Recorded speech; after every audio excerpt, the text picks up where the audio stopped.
আরে দাঁড়াও দাঁড়াও, এই ওয়াটার রেজিস্ট্যান্ট সামার স্পেশাল মেকআপটা দেখে যাও। দেখো কত, স্ক্রিনে দেখতেই পাচ্ছ কত সুন্দর আমার মেকআপটা ওয়াটারপ্রুফ ওয়াটার রেজিস্ট্যান্ট হয়ে গেছে একদম। ফেসের সাথে ফাউন্ডেশনটা জাস্ট একদম আঠার মতো চিপকে রয়েছে। তো এই মেকআপটা আমি কেমন করে করলাম সেটা যদি জানতে হয় তো আমার ভিডিওটা পুরোটা না টেনে দেখতে হবে।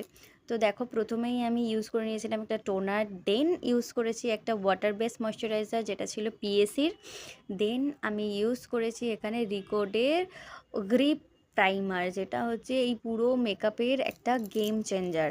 আর এই গ্রিপ প্রাইমারটা এতটাই ভালো, মানে সস্তায় পুষ্টিকর খাদ্য, ঠিক এরকম একটা। তো যাই হোক, সেটা আমি ফেসে অ্যাপ্লাই করে নিয়েছি এবং সেটাকে ফেসের মধ্যে অ্যাবজর্ব করতে দিয়েছি। ততক্ষণে আমি আমার আইব্রোটা করে নিচ্ছিলাম। আইব্রো করতে তো সবাই পারে, তো এটার আলাদা করে আমি কোনো টিউটোরিয়াল দিলাম না। তো যাই হোক, আমি আইব্রো করে আইব্রোটাকে ভালো করে ডিফাইন করে নিয়েছি। দেন আমি আমার মেকআপের নেক্সট পার্টে যাব। তো আমি এখানে রিকোডের ফাউন্ডেশন নিয়েছিলাম এবং এখানে গ্রিপ প্রাইমারটা 2 ড্রপস, 2 থেকে 3 ড্রপস আমি এর সাথে মিক্স করে ফেসে অ্যাপ্লাই করেছি, যাতে ফাউন্ডেশনটা আরও স্ট্রং হয়ে যায়। রিকোডের ফাউন্ডেশন এমনিতেই ওয়াটারপ্রুফ, এবং আরও সেটাকে ওয়াটারপ্রুফ করার জন্য, আরও স্ট্রং করার জন্য, বেসটাকে আরও সুন্দর, যাতে অনেক লং লাস্টিং হয়, তো সেটার জন্য আমি ওটার সাথে ম্যাজিক ড্রপ ইউজ করে নিয়েছিলাম। দেন ভালো করে ফেসের সাথে ব্লেন্ড করে নিয়ে, এটা ছিল ফরএভার 52-র একটা ক্রিম ফাউন্ডেশন এবং লাইট শেড ছিল। এটা শেডটা 02 কি 001, এক্স্যাক্ট মনে পড়ছে না এখন। সেটা দিয়ে আমি কনসিলার হাইলাইট করে নিয়েছিলাম আমার হাইলাইট জোনগুলো।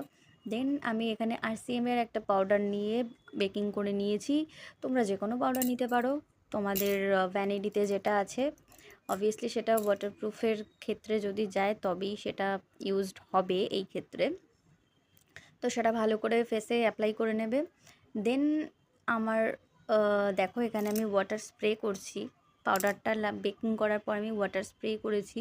দেখো কি সুন্দর, পুরো স্কিন থেকে এক ফোঁটা আমার ফাউন্ডেশন এদিক ওদিক হয়নি, আমার বেসটা একদম এদিক ওদিক হয়নি।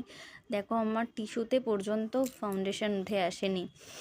ইনফ্যাক্ট আমি হাত দিয়ে ডলে পর্যন্ত দেখাবো, তোমরা দেখতে পারবে আমার আমার হাতে এক ফোঁটা ফাউন্ডেশন উঠে আসবে না। তো এরকম মেকআপ তোমরা যদি এইভাবে ফলো করো তো তোমার মেকআপ ঠিক এইরকমই থাকবে যেমন আমার হয়েছে, যেমন আমি করতে পেরেছি। দেন আমি আমার এই টুটা ফুটা মাই গ্ল্যামের ব্রোঞ্জার দিয়ে ব্রোঞ্জিং করে নিলাম। তো তোমাদের কাছে যেটা আছে সেটাই তোমরা নেবে। তো এই আমার চুজল গালগুলোকে জরলাইন